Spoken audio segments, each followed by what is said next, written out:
আজকে হচ্ছে জাসু রানীর জন্মদিন। তো তার জন্মদিনে আমরা কেমন করে সেলিব্রেট করি সেটাই তোমাদের সাথে শেয়ার করব। এইখানে তো ও মায়ের সাথে ঝগড়া করছে যে আমার জন্মদিনে কেক বানিয়েই দিতে হবে। মডেলের মতন সামনে বসে আছে আর মা ওকে দেখে একটা ফন্ডেন্টের ছোট্ট ডগি বানিয়েছে, কি কিউট দেখতে না।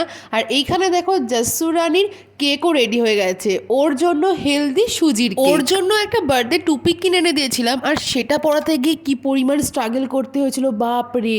তবে জন্মদিনটা জাসুর, খাওয়া দাওয়াটা কিন্তু আমাদের। ফ্রাইড রাইস আর তার সাথে চিকেন কষা। জাসুর জন্মদিনে যা গিফট পেয়েছে আমি এত গিফট পাই না। ট্রিট আর হাড্ডির পুরো বন্যা বয়ে গেছে। আর কেক কাটতে গিয়ে কি ভয় পাচ্ছে দেখো তুমি, ওর মুখটা দেখেই মনে হচ্ছে যে ভিতু দি গ্রেট। তবে এই সুজির কেকটা ও কিন্তু খেতে ভীষণ ভালোবাসে।